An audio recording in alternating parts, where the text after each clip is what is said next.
Oke, Assalamualaikum warahmatullahi wabarakatuh. Selamat siang. Oke, dokter, selamat siang. Siang. Kita kali ini ada di Health Talk Perumda Air Minum Tirta Kauripan Kabupaten Bogor. Untuk topik kita kali ini ada tentang tuberkulosis. Benar Bu. Gitu. Jadi di Indonesia ini saat ini kan memang tuberkulosis ini posisi kedua di dunia Iya, ya dok kurang ya. lebihnya seperti itu Bu. Untuk TBC ini.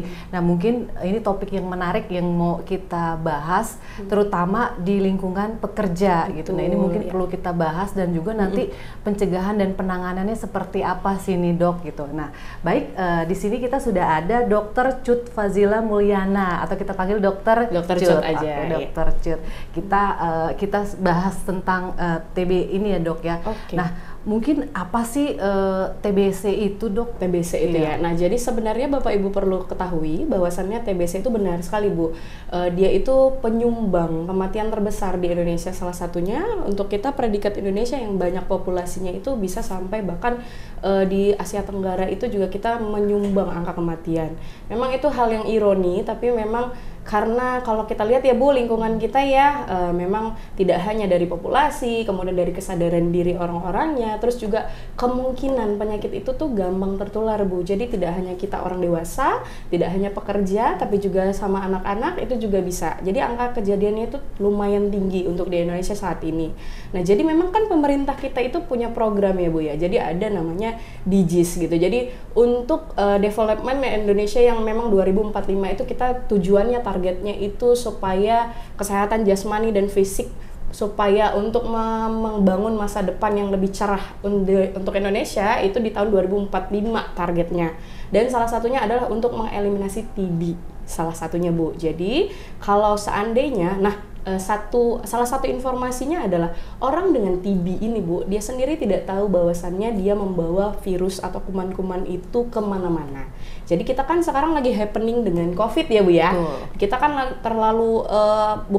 tapi kita sedikit khawatir dengan COVID saat ini karena memang terlihat nyata sekali keluhan ataupun gejala-gejala yang ditimbulkan. Nah, tapi ternyata yang tidak tuntas-tuntas Bu dari zaman dahulu sampai saat ini itu adalah dengan TB atau TBC yang kita kenal dengan TBC.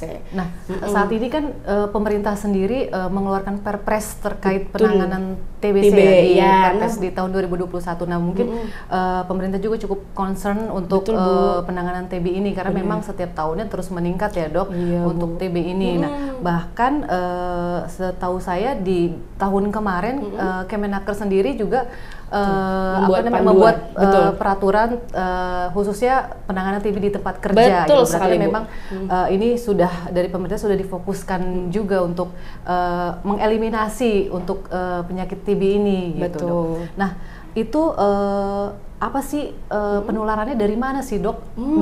Maksudnya bisa setiap tahun itu terus angkanya meningkat, terus naik iya. ya Bu. Nah jadi sebenarnya dia gampang sekali menular Bu. Jadi dari kita berbicara ya kan, jadi dia adalah penyakit kalau kita bilang itu penyakit yang penularannya dari udara Bu. Jadi droplet salah satunya. Nah droplet ini dia itu kan biasa kayak dari air ludah ya kan, terus dari istilahnya lendir, maaf kalau kita buang ingus misalkan buang dahak itu salah satunya. Nah memang dia tuh cepat mati Bu si kuman TB-nya, karena matahari 2 jam aja dia langsung mati, tidak bisa berkembang gitu kan. Tapi kalau di udara atau lingkungan yang lembab, dia itu akan bisa bertahan lama Bu. Dan jeleknya TB ketika sudah terhirup di kita, namanya kuman TB-nya itu basil TB-nya itu tuh akan menetap di badan kita. Nah, tinggal tunggu kapan waktunya kita ngedrop Bu, atau daya tahan tubuh kita menurun, disitulah TB itu akan kambuh. Jadi sebenarnya itu semua berurusan dengan daya tahan tubuh kita masing-masing. Jadi kalaupun kita pola atau etika batuk ya Bu, yang sangat familiar saat ini, itu sudah benar dengan kalau batuk itu tidak menutup dengan kedua tangan, tapi boleh dengan baju atau tisu, langsung cuci tangan dengan menggunakan air sabun dan air mengalir gitu kan. Nah itu sudah cukup sebenarnya untuk membantu kita mencegah penularan Bu. Nah sama juga perihalnya dari kita untuk menularkan ke anak-anak itu juga sama. Jadi biasanya yang perlu kita perhatikan yang tadi seperti Ibu bilang bahwasannya Kemenaker pun sudah mendukung untuk supaya perusahaan-perusahaan itu lebih concern atau lebih fokus kepada pekerjanya yang mungkin bisa tertular TB kapanpun dan dimanapun dan bisa sama siapa aja Bu. Jadi apalagi orang-orang yang memang lingkungan kerjanya itu beresiko terkena pajanan sehingga dia itu bisa beresiko menjadi TBC, ya gitu, kurang lebihnya seperti itu. Nah, jadi ada beberapa panduannya Bu, kalau dari Kemenaker yang salah satunya itu di situ ada tertera bahwasannya perusahaan harus mendukung secara administratif dan juga secara istilahnya jor-joran totalitas untuk mendukung penderita atau pekerja yang dengan TB. Kemudian juga mengurangi stigma. Nah, penting sekali kita semua itu harus stigma itu harus kita memang benar-benar kita hindari ya Bu ya, maksudnya kita tidak boleh menjudge orang dengan TB itu, wah dia karena ketahuan TB nularin nih, karena kan padahal hanya cukup 2 minggu minum obat udah selesai, istilahnya dia tidak mungkin menularkan lagi kalau memang tetap kita harus cek dahak juga ya nanti ya Bu. Iya. Nanti kalau detailnya nanti kita bahas lebih lanjut ya Bu. Jadi Dok, untuk TB ini sebenarnya untuk penularannya mirip COVID ya Dok? Betul. Dari droplet juga, dari sama udara, seperti itu ya Dok. Nah, sebahaya apa sih Dok TB itu Dok? Sebahaya apa ya? Dia bisa menyebabkan kematian sih Bu pada orang-orang tertentu karena kan dia memang progres atau penyembuhannya itu cukup lama ya Bu, paling cepat 6 bulan sampai 9 bulan dan bahkan ada beberapa yang per tahun. Nah, biasanya TB ini karena kita terlalu lama minum obat, biasanya tuh ada kecenderungan bosan Bu. Jadi memang kalau misalkan nih di teman-teman kita pekerja yang ada dengan TB, itu mungkin bisa ada pengawas minum obatnya selain di rumah dan juga di kantor Bu. Jadi memang harus ada orang yang selalu memantau dan memastikan bahwasannya beliau itu selalu minum obat setiap harinya. Karena ketika lupa minum obat Bu, itu tuh TB-nya itu bisa laten. Jadi dia itu bisa kambuh kembali atau tidak sembuh atau istilahnya obatnya itu harus lebih lama minumnya Bu. Karena kan sudah pasti ada kerusakan paru-paru Bu. Nah, si TB ini senang dengan paru-paru kita. Kenapa? Karena paru-paru kita itu banyak oksigennya Bu. Dia itu senang yang ada oksigennya, otomatis dia adanya di paru-paru kita di bagian atas namanya. Makanya kalau di ronsen orang-orang dengan TB itu ada flek gitu ya bahasanya ya, ada flek ataupun ada infeksi di bagian atas parunya Bu. Gitu. Jadi ada gejala yang terlihat nggak sih Dok? Selain maksudnya kita kan tadi kan berarti bisa dilihat dari ronsen, tapi kita untuk mengetahui TB ada gejala yang mudah terlihat nggak nih kalau seseorang tuh kena TB ya Bu. Nah, biasanya itu kan kalau dengan infeksi saluran pernapasan ya Bu, itu kan pasti dengan udara nih. Kita itu biasanya ada keluhannya batuk. Batuk itu bisa bervariasi Bu, ada yang mengatakan 2 minggu, ada yang batuk lama 3 minggu, biasanya ada yang berdahak dan tidak. Kemudian yang paling khas lagi biasanya disertai dengan penurunan berat badan Bu. Jadi walaupun yang bersangkutan itu sudah makan, itu istilahnya sudah mencoba makan makanan bergizi, berolahraga dan lain-lain, biasanya itu batuknya itu tadi disertai dengan penurunan berat badan yang cukup signifikan. Nah, itu benar nggak sih Dok kalau yang orang TB itu identik dengan kurus. Gitu. Tapi saya pernah menemukan ada penderita TB tapi badannya berisi gitu. Jadi nggak percaya gitu kalau dia menderita TB karena kan kita udah lihat biasanya kalau TB itu ciri-cirinya kurus ya Dok gitu. Tapi udah pasti belum sih dari berat badan berat badan itu harus turun ya Bu, tidak wajib Bu, karena kan tadi kita sudah bahas di awal bahwasannya daya tahan tubuh itu yang penting. Kalau misalkan jadi kalau yang tadi Bu, yang berat badannya berlebih atau orang yang berisi ya Bu, kita sebutnya gemoy aja deh istilah sekarang ya.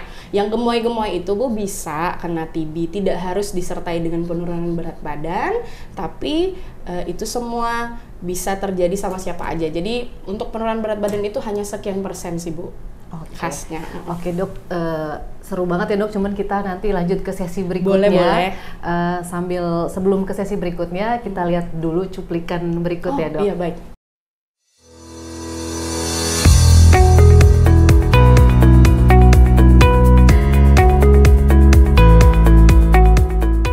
Ciburial merupakan sumber mata air yang sudah dimanfaatkan sejak zaman Belanda. Tepatnya pada tahun 1922, ketika pemerintah Belanda membangun ground capturing dan prasarana lainnya untuk mengambil dan mengolah air dari sumber mata air Ciburial. Salah satu bangunan peninggalan Belanda adalah Gedung Laboratorium Penelitian Air Minum atau sering disingkat LIPI. Selain itu, ada juga Gedung Air Mancur yang dulunya merupakan tugu peringatan kembalinya Hindia Belanda ke tangan Belanda. Setelah Indonesia merdeka, sumber mata air Ciburial dikelola oleh Pamjaya yang membentuk beberapa cabang di luar kota. Kemudian, pada tahun 1994, pengelolaan sumber mata air Ciburial diserahkan ke PDAM Tirta Kahuripan Kabupaten Bogor. Mata air Ciburial terletak di Desa Pagelaran, Kecamatan Ciomas, Kabupaten Bogor, Provinsi Jawa Barat. Mata air ini berada di Bukit Gunung Salak bagian utara pada ketinggian sekitar 270 hingga 280 meter dari permukaan laut dengan luas lahan sebesar kurang lebih 14.465 hektar. Ada 4 cabang pelayanan di kawasan Ciburial, Kecamatan Ciomas, Kecamatan Kemang, Kecamatan Cibinong, dan Kecamatan Babakan Madang. Namun, debit air dari sumber mata air Ciburial terus mengalami penurunan sejak tahun 2005 sampai sekarang.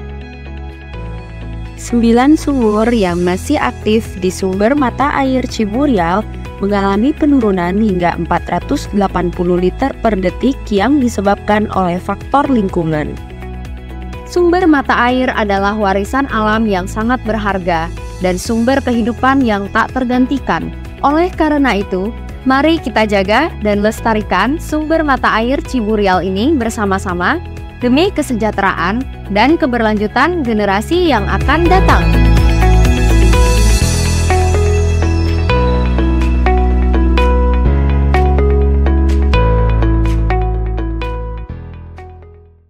Oke, kita kembali lagi Dok ke sesi kedua ya. Mungkin sekarang kita lebih membahas untuk TBC di tempat kerja Dok. Seperti tadi kan sudah dibahas dari Kementerian Tenaga Kerja sendiri mengeluarkan panduan untuk penanggulangan TB di tempat kerja. Nah, gimana sih Dok penularan di tempat kerja ini juga cukup banyak ya di sektor pekerja. Nah, itu apa sih penyebabnya Dok bisa menyebabkan tingginya penularan kasusnya salah satu dari pekerja ya Bu.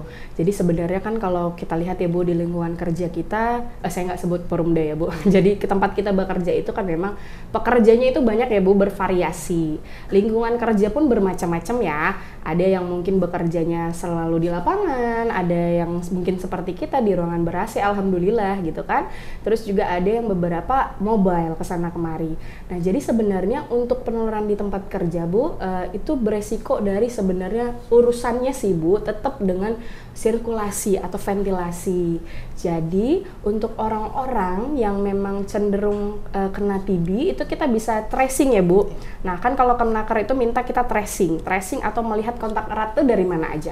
Bisa dari keluarga, bisa dari lingkungan kerjanya, sekitarnya teman kerjanya bagaimana, itu kan bisa kita pantau atau kita tracing, kita temukan siapa-siapa aja nih kontak eratnya gitu kan ya Bu.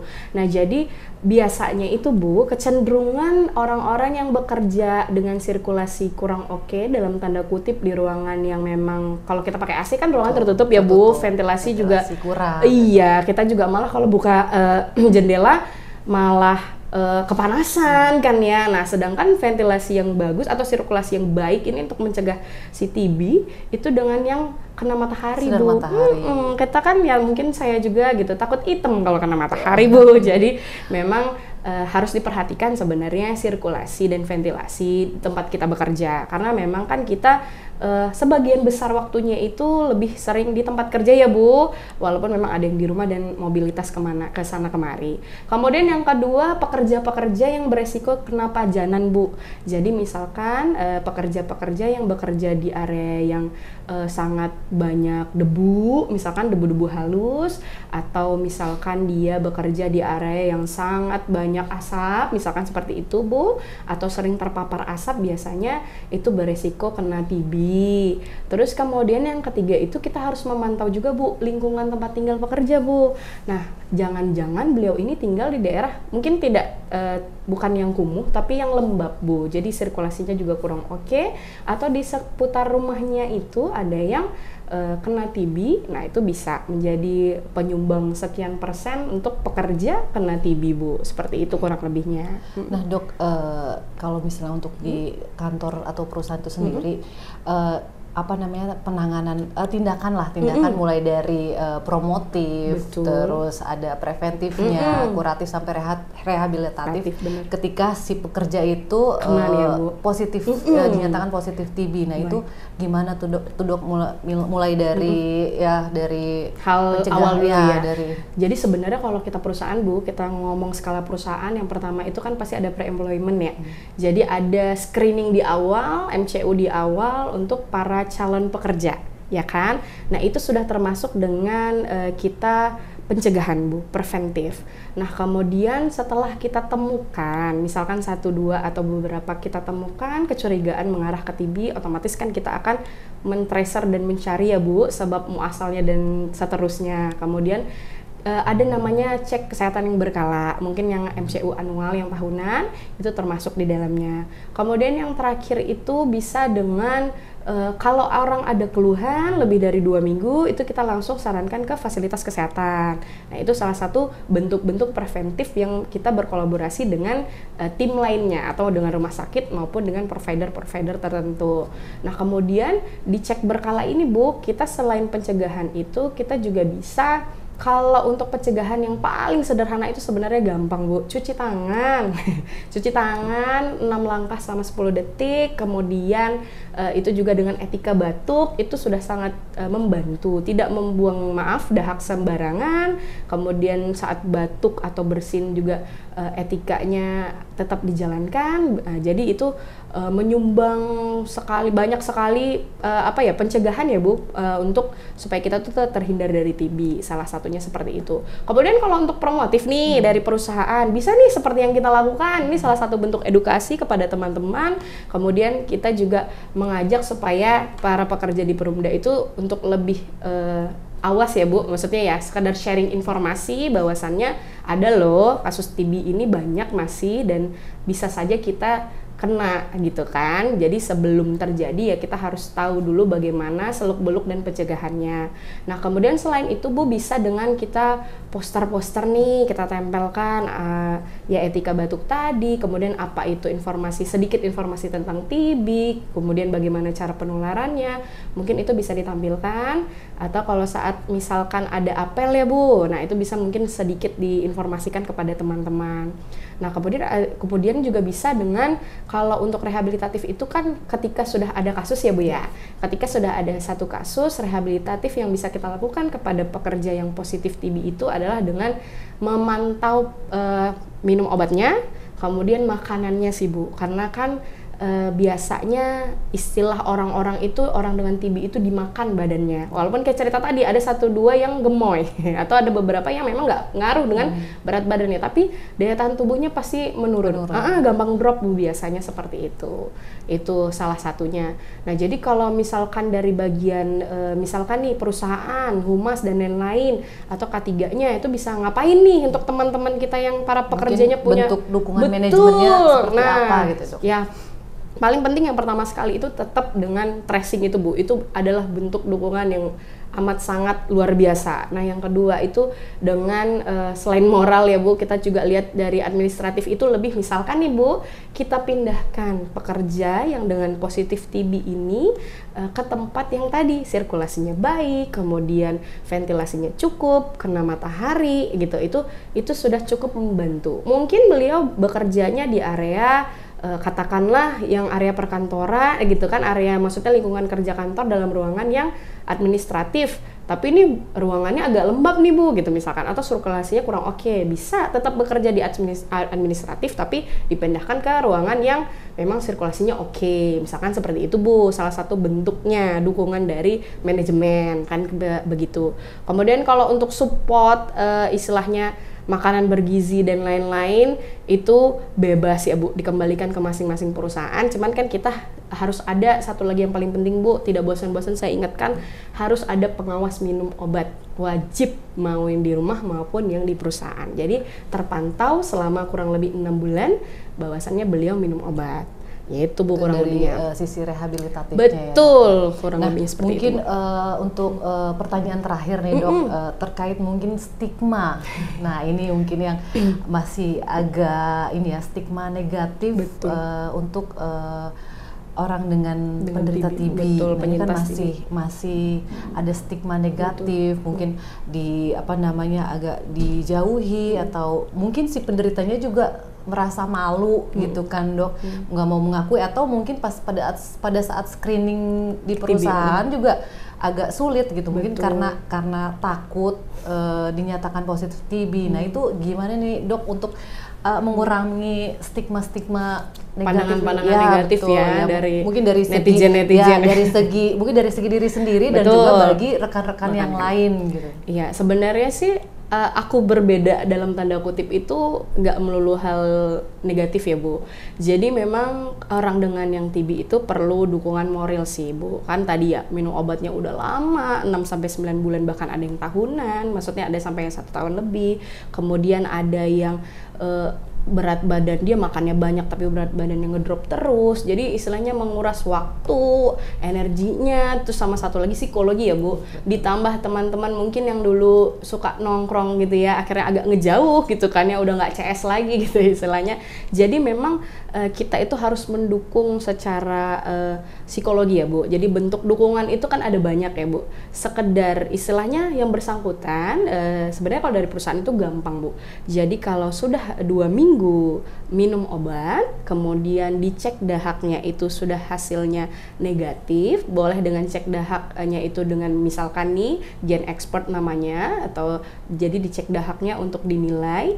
Kalau misalkan hasilnya negatif, itu beliau bisa langsung bekerja Bu. Dan memang kita diharapkan itu selama bekerja dengan TB selama 2 minggu setelah minum obat itu wajib kembali bekerja Bu, sesegera mungkin kan. Dan menurut selama 2 minggu juga. itu juga wajib untuk diberikan cuti ya Dok? Betul, wajib diberikan cuti selama 2 minggu ya Bu, tapi tidak untuk holiday, tapi fokus minum obat supaya selama 2 minggu itu kuman TB-nya mati atau istilahnya inaktif, kemudian bisa langsung istilahnya kita cek dahaknya. Nah ternyata hasilnya negatif nih Bu, yang bersangkutan boleh banget langsung bekerja.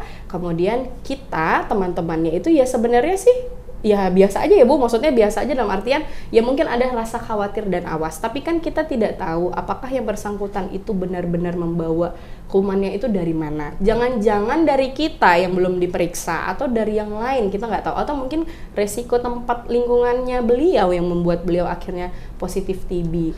Jadi setelah gitu. 2 minggu mengkonsumsi obat dan istirahat, betul, itu apakah sudah memperkecil untuk rantai penularannya Dok? Betul. Sehingga diperbolehkan untuk kembali bekerja. Benar. Jadi istilahnya kalau sudah minum obat TB selama 2 minggu, kuman bakteri TB-nya itu Bu mati. Jadi istilahnya mati. Kemudian untuk beliau infeksius atau menularkan ke orang lain itu nggak ada Bu, kalau disertai dengan cek dahaknya itu negatif ya, gitu. Jadi selama diri kitanya disiplin minum obat, Betul. itu juga nggak masalah ya Dok. Selama 2 minggu kita kembali beraktivitas lagi. Betul. Dan untuk rekan-rekannya juga tidak perlu khawatir gitu selanjutnya. Benar. Khawatir boleh tapi nggak boleh ditonjolin ya Bu, maksudnya nggak boleh dimusuhi gitu ya, nggak boleh dijauhi juga. Mengingatkan ya Dok. Betul, karena kan ya mungkin saat ini beliau yang kena. Ya mudah-mudahan jangan kita, tapi kan kita nggak pernah tahu dan kita mungkin nggak sanggup kalau ada di posisinya beliau ya Bu. Karena kan siapapun nggak ada yang siap untuk kena TB, apalagi minum obatnya lama gitu kan Bu. Gitu kurang lebihnya. Seru banget ya kita health talk kita kali ini. Mungkin sebelum berakhir untuk health talk kita, ada sedikit closing statement dari Dr. Cut nih untuk pesan kita semua terkait TB juga khususnya di tempat kerja. Oke, baik. Para pekerja Perumda, janganlah kita memandang remeh ataupun underestimate terhadap teman-teman kita yang mengidap TB terutama, karena bahwasannya penyakit apapun itu tidak ada yang baik, tidak ada yang istilahnya, tidak ada satupun orang yang ingin kena penyakit tersebut.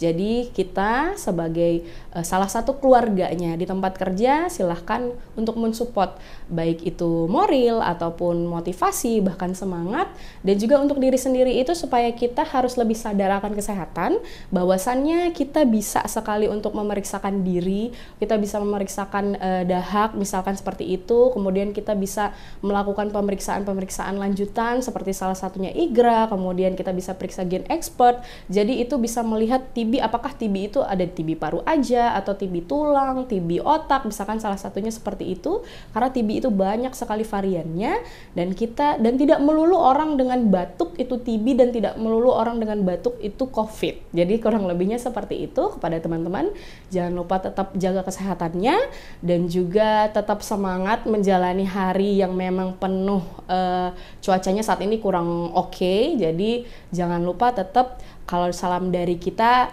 jangan lupa maskernya tetap dipakai, APD itu penting, kemudian juga etika batuknya itu jangan dilupakan.